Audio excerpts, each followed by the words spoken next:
a aula 1, Relevo Brasileiro. Em todo slide, vai ter logo no início para vocês aqui o edital, conteúdo, geografia do edital. E eu sublinhei aqui qual vai ser o trecho dessa aula 1. Lá, logo no início ali, Relevo Brasileiro. Relevo brasileiro é algo bem amplo, envolve tanto aspecto geomorfológico, que é a estrutura do relevo, como a forma, planaltos, planícies. Então, é aqui que eu quero explicitar nessa aula 1. Vou aqui também falar dos autores, as suas ideias que demarcaram aí o nosso relevo. Vamos então começar aqui com a classificação do relevo brasileiro. Quem foi que demarcou? Quem foi que fez a análise? Nós temos aí três grandes autores que são os mais importantes dentro de concurso e também vestibular. O primeiro aqui é Haroldo de Azevedo. Ele dividiu o Brasil em planalto e planície. Para ele, planalto é aquele espaço um pouco acidentado acima de 200 metros. Já a planície é quase plana e abaixo de 200 metros. 200 metros de altitude, acima do nível do mar. Então, essa é a classificação lógica de Haroldo. Planalto acima e planície abaixo de 200 metros. Com essa classificação, assim ele colocou o relevo brasileiro. Veja aí no verde, planície, e em marrom aí, o planalto. Temos a Amazônia, do Pantanal e costeira como planícies, e Guiana, Central, Atlântico e Meridional como planaltos. Aí é a data que ele fez essa análise e oficializou a sua classificação. Bem, depois dessa classificação, temos outro autor, que é o Aziz Absaber. Tem esse nome porque tem origem árabe. Também dividiu em planalto e planície. Diferentemente de Haroldo, ele não colocou aqui a altitude, colocou aqui a forma de erosão. Planalto sofre erosão, porque é mais alto. Planície recebe a erosão, porque é mais baixo. Então, para Aziz, a erosão supera a sedimentação. Professor, e o que é sedimentação? É quando uma região, geralmente mais baixa, recebe o sedimento. Sedimento, gente, é areia, rocha, geologicamente falando. Essa classificação de Aziz é semelhante à de Haroldo. Algumas mudanças são pontuais, por exemplo, no chamado Atlântico Planalto, aqui em Aziz é serras e planaltos, Planalto Nordestino e Planalto do Maranhão, Piauí. Depois de uma olhadinha no slide, veja comparativo entre Haroldo e Aziz. As demais partes têm aí os mesmos nomes, só que na planície amazônica, o Aziz bota aqui planícies e terras baixas amazônicas, mas é a planície amazônica. Essa catalogação foi 58. E o último autor, claro, aqui é o Juan de Ros. Esse é mais detalhado. Para ele, o Brasil é planalto, é planície e depressão. Já para os dois anteriores, só planalto e planície. Nessa catalogação, foi fruto aí de um projeto de imagens via satélites chamado Projeto Radam Brasil, que mapeou durante 15 anos o relevo brasileiro. E esse detalhe demarcou aí, esse detalhe resultou nessa classificação. É bem detalhado aí, gente. Concurso, geralmente, nunca vi cair, saber os nomes dos planaltos. O importante é saber os autores e o que eles fizeram para a geografia física brasileira. Mas veja que no aspecto aqui, no último, ele é bem detalhado, porque tem planaltos, planícies e depressões. Aqui eu coloquei a classificação dos três: Haroldo, João de Ros e Aziz Absaber. Vamos agora saber quais são os tipos de relevos do Brasil e a sua estrutura geológica, que pode cair no concurso. Essas formas de relevo têm um nome, que é topografia, o formato do relevo. Vou começar aqui com o planalto. Muitos dizem que planalto é plano alto. Nem todo planalto é plano, mas ele é mais alto. E também ele é escarpado. Escarpa é o paredão. Veja aí na foto lá embaixo e na imagem acima, que parece um degrau. Isso é o planalto. A parte mais alta é o planalto. E a escarpa é o paredão. Os planaltos temos três tipos básicos. Aqueles que são bem desgastados, cristalinos, os que receberam areia sedimentares e de origem vulcânica, os basálticos. No Brasil, nós temos três tipos, tanto cristalinos, como sedimentares, como os basálticos. Predomina aqui, no Brasil, o cristalino. O Brasil tem um relevo baixo, um relevo desgastado, por isso que predomina o planalto tipo cristalino. Aqui são alguns exemplos do planalto do Brasil. Temos o Atlântico, que fica no litoral, um monte de morros, chamado de Mar de Morro. Lá na região norte das Guianas, que tem os picos do Brasil, os pontos mais altos. Na região central, o Planalto Central, que tem as grandes chapadas do centro-oeste, chapadões. E no sul, o arenito basáltico, de origem vulcânica. Aí são os grandes planaltos brasileiros. Eu disse que o planalto é mais alto, já a planície é mais baixa. Aquela área que sofreu sedimentação, recebeu aí os sedimentos. O planalto tem uma escarpa, que é a parte mais alta, e a escarpa abaixo é a planície. Temos aqui quatro tipos de planícies no Brasil.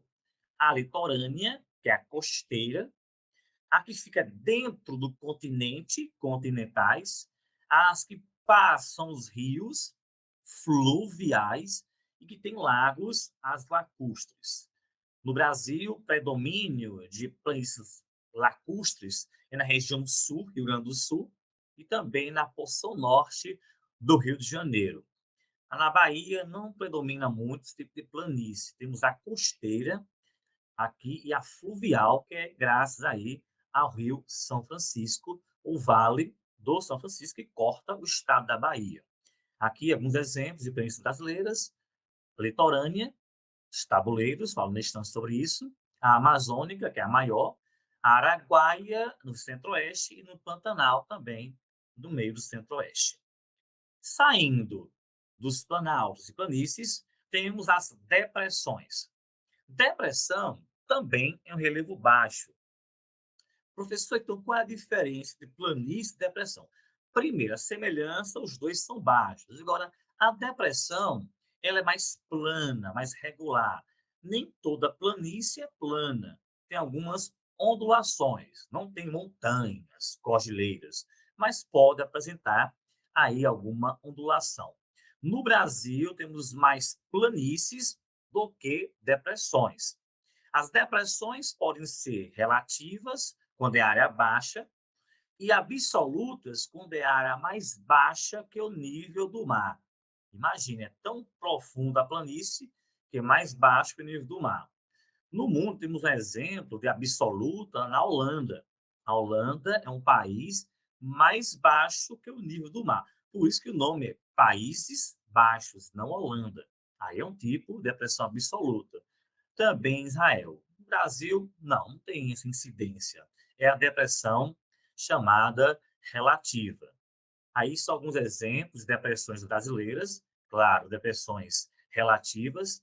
E para dar ênfase ao nosso contexto de Bahia, que é o nosso concurso, temos a depressão sertaneja, que fica no meio do sertão do Nordeste, região aqui de Juazeiro, Petrolina, Crato, esse trecho aqui do Ceará, Pernambuco, Piauí, que é rodeado aí de serras e planaltos.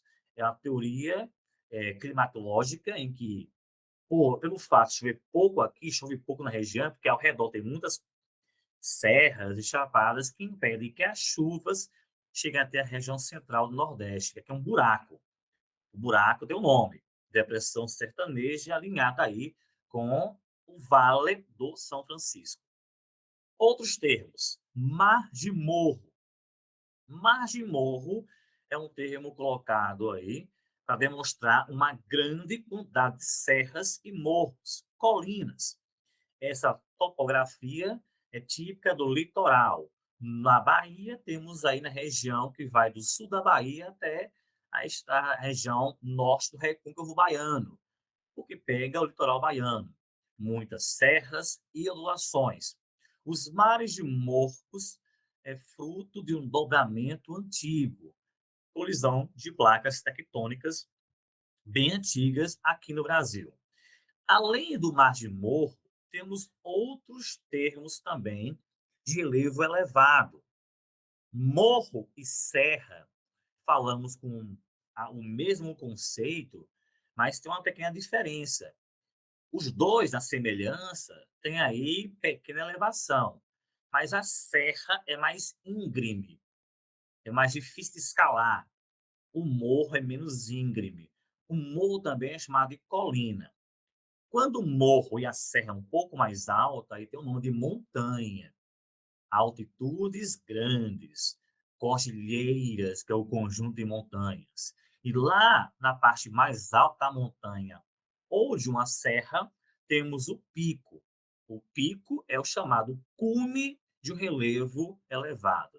Você pode notar que no Brasil temos mares de morros, montanhas, montanhas poucas, e mais serras e morros, e também os picos, que são as partes aí mais altas dos relevos elevados. Entrando no contexto da Bahia, os Enselbergs. Quem é sertanejo, Tacatinga, que viaja, que anda pela Tacatinga, já percebeu que em muitos trechos tem um relevo plano e lá no fundo do horizonte, no finalzinho, tem pequenas serras. Parecem pedras que brotaram do chão. O nome disso é Inselberg. Em Silberg, são morros, serras ressecadas, típicas de regiões áridas e semiáridas. Interessante que os Inselbergs, eles ficam em cima de um pé de plano. Pé de plano, não é pé de pano e pica-pau, não, é pé de plano. O pé de plano é uma região assim plana em que em cima tem aí os Ensilbergs. Interessante que alguns confundem Ensilberg com iceberg. Vocês podem até usar essa dobradinha, mas não tem a ver não, mas para lembrar na prova. O iceberg é uma pedra de gelo. Interessante que para fazer uma dobradinha, porque o iceberg, 90% fica por debaixo da água. Só aparece a pontinha. E os Ensilbergs, ela também tem uma pontinha para fora, que é a boa parte, depende de algumas regiões, fica lá dentro da areia, porque a areia foi subindo, cobrindo a montanha, virando o Enselberg. E isso fica em pé de plano. O peneplano e pé de plano são todos planos, só que o peneplano é mais plano ainda. Aqui no Nordeste predominam os pé de planos, que são planos, mas são um pouco inclinados em alguns trechos aqui dessa região central do Brasil. Temos também na Bahia os brejos de altitude, são áreas mais elevadas e por serem mais altas, chove mais e é mais úmida e é mais verde em plena caatinga. Os brejos são mais típicos aí das regiões chamadas aqui do Nordeste de Agreste. Agreste da Bahia, Agreste de Pernambuco, Agreste de Alagoas. Outro relevo é a cuesta. Cuesta é assim, ela de um lado tem um paredão e do outro tem uma rampa, pequeno declive. A cuesta é mais típica do sul e sudeste, que não tem muita cuesta na região nordeste, na Bahia. Temos a chapada parece uma mesa. O nome para isso é relevo tabular ou platô, porque concurso gosta de colocar o termo científico. Platô é uma mesa, região plana ou relativamente plana, e ao redor temos paredões. Aqui na Bahia, a proximidade disso aí é no oeste baiano, com as chapadas e chapadões naquele trecho de Barreiras, indo para o Tocantins e também para o estado de Goiás. Outras formações, temos no litoral os fiordes e os tabuleiros. Fiordes são paredões, mas paredões de gelo. Não é que é formado por gelo, é o gelo que faz o paredão. É de rocha, mas o gelo que desgasta. No Brasil, atualmente não temos fiordes. Temos tabuleiro, que é um paredão menor. Aqui no Nordeste temos bastantes tabuleiros, que são paredões no litoral, e também temos as falésias. Falésia e tabuleiro é bem semelhante. O que diferencia muito é que a falésia geralmente é um pouco maior, é um paredão um pouco maior, que também sofre erosão marítima. Também temos os tômbolos. Tômbolo é uma ilha que é ligada ao continente. Mostra aqui na estante a imagem. Pômbulo tem uma ligação, que é uma barra. A barra é a estreita faixa de terra que liga o continente à ilha, e tudo isso é chamado de tômbolo. Veja aí nas imagens o tômbolo, aquela ilha no cantinho, e uma faixa de terra que liga, que é a barra. O fiord, são paredões, mas é o gelo que faz a escultura. Temos os tabuleiros e as falésias. Você pode notar que tabuleiro e falésia, nas imagens, são bem semelhantes. Só que a falésia, repito, é um pouco aí maior a sua altitude. E para encerrarmos essa parte de relevo, vamos à estrutura do relevo brasileiro. E o que é a estrutura do relevo? É aquela em que vai ver a origem de formação. Temos três tipos de estruturas básicas no mundo: o escudo cristalino, que é mais antigo, veja no cantinho aí, que é de 4,5 bilhões de anos, desde a formação da Terra.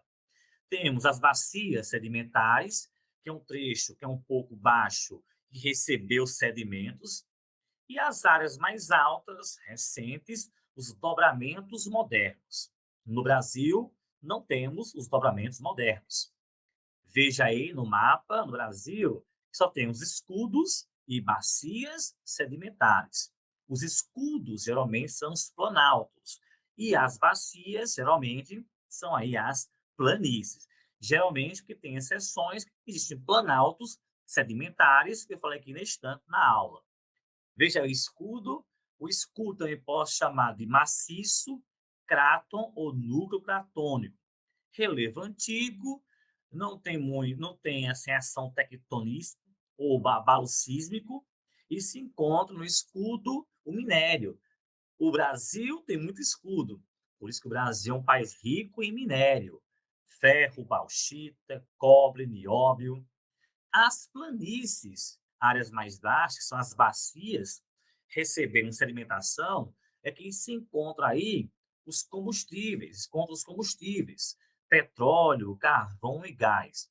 Combustíveis fósseis, que foram aí soterrados há milhares de anos. No Brasil, não temos dobramentos modernos, temos dobramentos antigos, que são serras desgastadas. Isso quer dizer que o dobramento antigo fica dentro do escudo cristalino.